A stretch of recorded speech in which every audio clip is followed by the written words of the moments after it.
What do you do when you have one of the best offensive hubs in the NBA, yet you just can't break out of mediocrity? That's the question the Atlanta Hawks are currently facing. And after ending the season 40-42, they have finished 5 straight seasons with between 36 and 43 wins. They've been the definition of mediocre. But after losing in the play-in game and Trae Young being eligible for an extension, it was clear that they need to improve this offseason or big changes would occur. And in my opinion, they killed it. They're younger, they're deeper, and now they're full of versatile, long defenders and great play finishers around Trae Young. There's some clear similarities between Indiana and Atlanta, but I also see some similarities between Sacramento before they traded De'Aaron Fox and the current Atlanta Hawks. Which one will the Hawks' fate be? Let's dive right in. The Atlanta Hawks have been in an identity crisis for years. They made a run to the Eastern Conference Finals in 2021, but since then, they haven't finished above the 8 seed. This has led to a ton of questions about this core, in particular Trae Young, and if he's good enough to be a championship number one. Although those questions haven't been answered yet, this offseason was a huge step in the right direction. Their front office was very active and got a ton of value.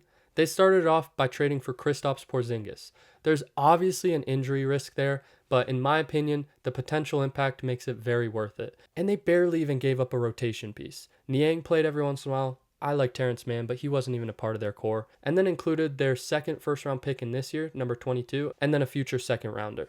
I have a few questions about Kristaps' fit on this team that I'll get more into later, but this was an incredible value trade.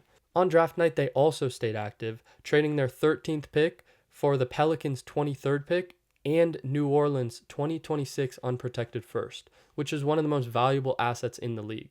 On top of that, they drafted Asa Newell at 23rd overall, who may have been a target at 13. He's athletic, he's a good enough rebounder, good enough defender, there's some shooting potential there, and after losing Capella, there might be a role for him to carve out this year. They still don't have a big, strong center, which is one of my question marks, but they're long and full of athletes, so it'll probably work out. Along with finally losing Clint Capella, Larry Nance Jr. and Karis LeVert also joined different teams. They're both good contributors. Honestly, Karis LeVert was probably underrated for them, but it wasn't a strong part of their core, so I'm not worried about it. And in free agency, they picked up Nickeil Alexander-Walker and Luke Kennard. I'm a huge believer in Nickeil, but just to be very brief, he's a very good point of attack defender, and he's shown a lot more shot creation and playmaking ability as of recent. He'll just be an amazing fit on this team. Luke Kennard is an elite shooter. That's kind of it. Now for the Trae Young conundrum. Is he good enough? He's clearly a top 5 to 10 offensive engine in the NBA, probably even top 3. He led the league in assists and assists per game, but he also struggled with shooting and led the league in turnovers, on top of his lack of size and clear weaknesses on defense, although he has improved on that end. With Trae Young on the floor, the Hawks were 5th in offensive rating, and it plummeted down to 27th when he was off the floor last season. They had a clear deficiency at backup point guard, and that's another thing they failed to address this offseason. That likely means that they trust Dyson Daniels to improve more at that role, but Nickeil and Luke Kennard can offer some ball handling and playmaking, but that's not their natural position. It'll be interesting to see what happens with the backup point guard. But more about Trae Young's defense, or lack thereof. When he was on the floor this season, they had the 27th ranked defensive efficiency. It only jumped up to 15th with him off the floor, but that's notable. It's clearly not good enough when he's out there, and to take the next step, he needs to continue to buy in on that end, and hopefully they can get more and more lineups full of versatile defenders around him. Can the Atlanta Hawks win a title with him as their number one option?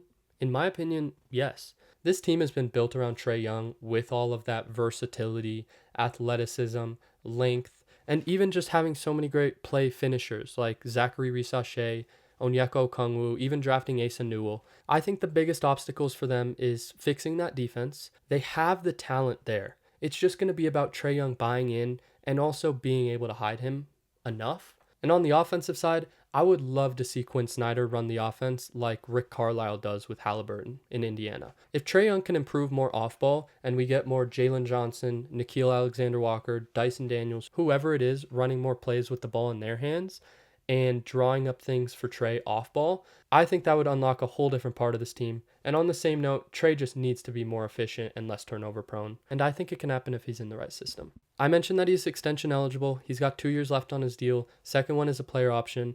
And he is up for 4 years, $229 million. If they're struggling halfway through the season, I would not be surprised if Trae Young gets traded. However, if things click, they could be a legit contender in my eyes. They have one of the highest ceilings and maybe the lowest floors in the league. I've talked way too much to barely even mention Jalen Johnson. I love him as a player and as a prospect. He is super athletic at that size, so it makes sense he's an amazing downhill scorer, but his shot creation and playmaking is so natural, and it's very rare for someone at that position or at that size to have that feel for the game that he does. On defense, he's a good help defender. He needs to improve at the point of attack, but he has every ability to become an elite defender too. It'll be really interesting to follow how he does coming back from this injury, because if they make a run, he'll likely need to be that second option, and you need to be really good nowadays to be a second option on a championship caliber team.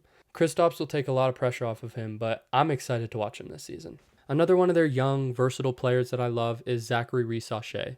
And I personally see a lot of traces of Klay Thompson in his game. Of course, the shooting and the length, but even just the simple style of offense that he plays. He takes the open shots, he drives when they close out too hard. He's a solid team playmaker, and there's some flashes of defense there too. I'm not sure if he will develop just into a great role player or if there's actual star potential there. This season, he'll probably try to expand his game a lot, and that will be another thing to watch out for. On a quick note, a 2-3-4 of Dyson Daniels, Zachary Rees-Sachet, and Jalen Johnson is so fun. That's like a dream modern NBA team. The center position on the Hawks is very interesting. Now that they traded for Porzingis, I'm sure he'll be the starter, but I was going to be excited to watch Onyeka get his chance. I'm not sure if he can be that guy, but there were some signs when he was starting. He was playing very solid in some of those games that he got more minutes, and this is a high-end ceiling. But there's a tiny bit of Bam Adebayo potentially if he really bought into the defensive end. And that would be so fun on this team. In the modern NBA, it might not matter that they don't have a lot of beef up front, at least in certain matchups, because they're just full of versatility and shooting. You can't be mad at that. However, I do wish they had another big boy center option. That's another thing to follow. I've mentioned the word versatility about 10 times in this video, and with that, there's a lot of lineup versatility. I believe their starters will be Trae Young, Dyson Daniels, Rees-Sachet, Jalen Johnson, and Porzingis, but they could put out a all-size lineup with Porzingis and Okongwu at the 4 and 5 in whatever order, Jalen Johnson at the 3, Dyson Daniels at the 2, and Trae Young at the 1. Or even Rees-Sachet at the 2 and Dyson Daniels at the 1 if we see more shot creation from Jalen or Dyson. And if they need a stop at the end of the game, they can run out a lineup of Dyson Daniels, Nickeil Alexander-Walker, Jalen Johnson, Onyeka Okongwu, and Kristaps Porzingis. That's ridiculous. That is size and length. That is versatility, once again. And that's a lot of defensive IQ, too. Overall, the Eastern Conference looks wide open heading into the next season after the Tatum and Halliburton injuries. The Cavs and the Knicks are the only teams that are proven scary to me. And behind them, it's full of young teams that are trying to prove something, like the Magic or Pistons, or older teams that are just trying to fight, like the Bucks. The Hawks clearly want to capitalize. I think it was the right time to make these moves. I think they made fantastic moves, and I'm really intrigued to see how this season plays out. To throw out some predictions, I'm going to say that they finish with around 47 to 52 wins, and they finish as the 3 or 4 seed. But if things click, I could definitely see 55 plus wins and a top 2 seed.